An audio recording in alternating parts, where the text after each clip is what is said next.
99 JAMZ, Miami's #1 for hip hop and R&B. I'm Gigi Rivera, and in the building we got Doe Boy. What's up? What's going on? Cleveland in the house. For sure.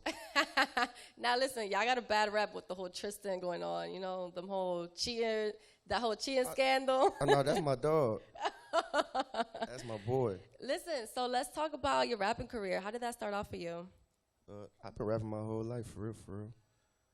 But like, I really started getting into it when I was probably like 14. Like that's when I started getting in the studio, stuff like that. When did you realize that you really wanted to take the whole rap game serious? Probably like 16. Like, cause I realized like, what else I'm gonna do?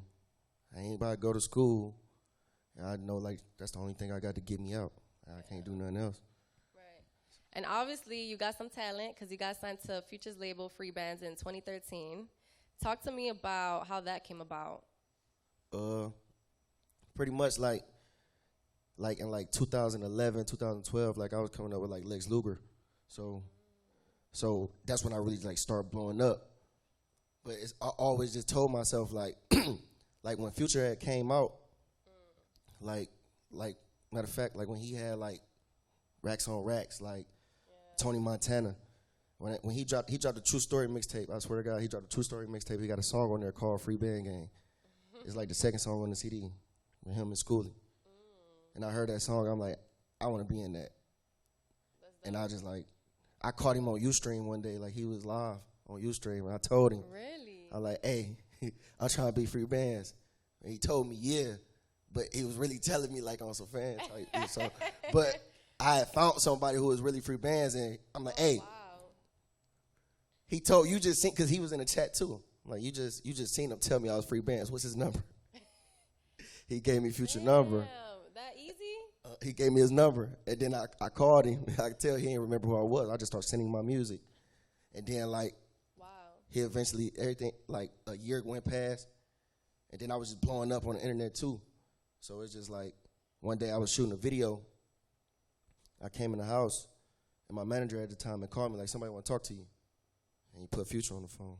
Damn, that's crazy. So shortly after you got signed, everything's going good, you had a little downfall. You had to serve some time. How did that affect you personally, your career? How did that take a toll on you? It was probably the best thing that happened, for real. Really? Tell me a little more.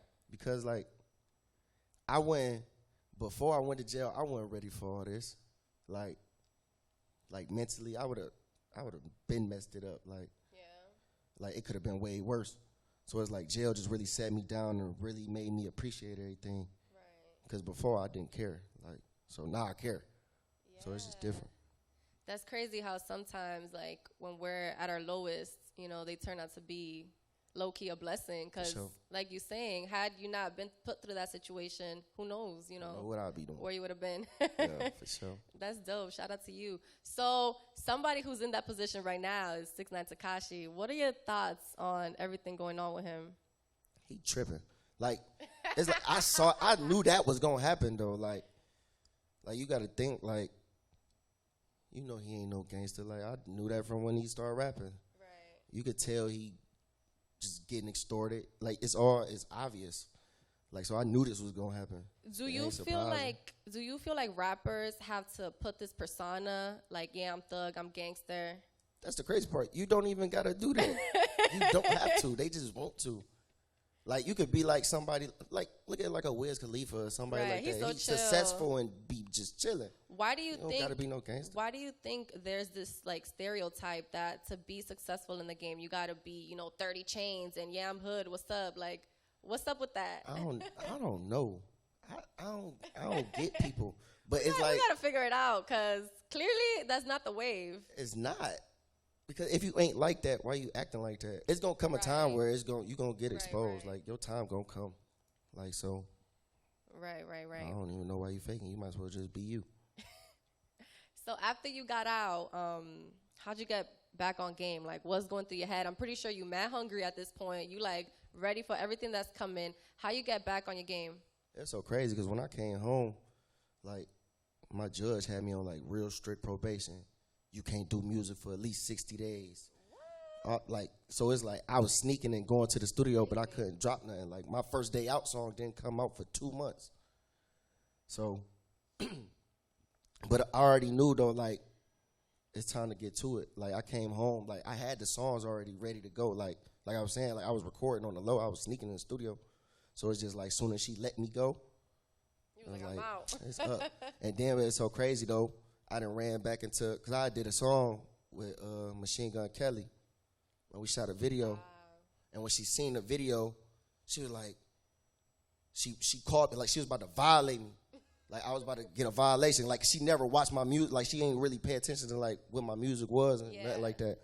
So that was what she saw, and she like, you got this white boy saying nigga and da da da da. I should send you back to jail right now. Oh, matter of fact, you can't make no more music if it ain't positive. I'm like, oh my God, man, this lady is crazy.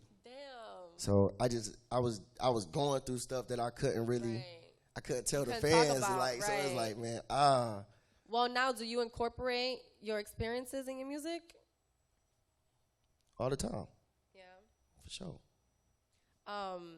You've had a lot of success working with other artists. You worked with Young Thug and 21 Savage. How did those connections start? How'd you get together with them?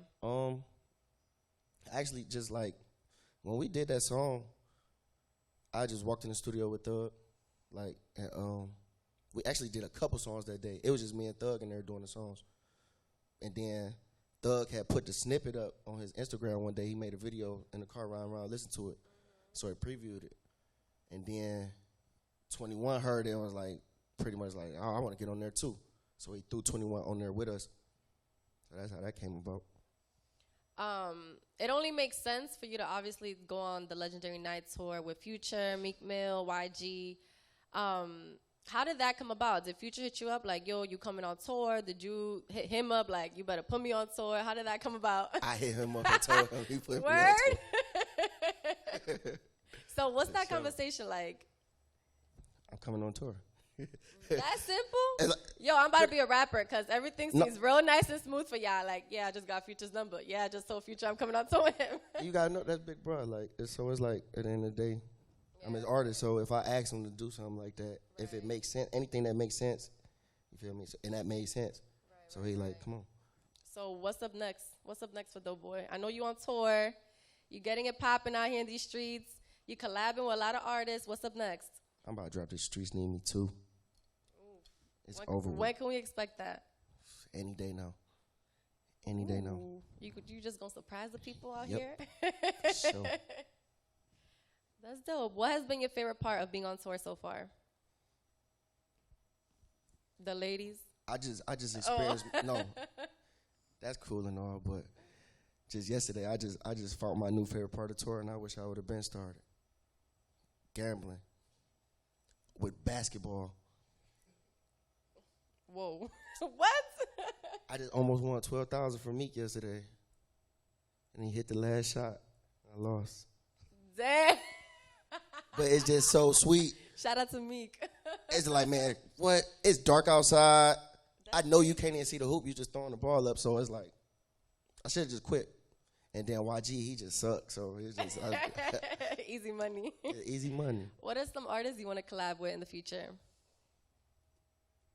Post Malone. Oh, he's dope. Yeah. That's lit. I'm going 10 times platinum with him. That's lit. For sure. Yeah, somebody like that. Someone like, chill in their zone. Because everybody else, I did songs with everybody else that I want to do songs with. Oh, well, they're like Drake. But other than that. He follow you on IG. Yeah, that's my boy. Ooh, you popping. Yeah, Drake when Drake gives you that cosign, you know you popping. For sure. Yeah, Drake Robin. Oh, well, listen, you in Miami. What's the plans for tonight? We going up. Matter of fact, we got after party somewhere, too. Mr. Jones. You know it's about to be a movie. Lit. Sure. Well, tell the people where they can follow you, where they coming? can stay up. I'm coming. I'm down there. You lying to me? I ain't lying. I think you lying to me. Oh, my gosh. Listen, stop all that and tell the people where they can follow you, where they can tune in, all of that. You follow me on Instagram at Doe Boy FBG.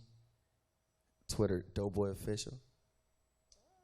Well, that's the Raps. 99 JAMZ, Miami's #1 for hip hop and R&B. Your girl Gigi, and we out here. Bye, Gigi.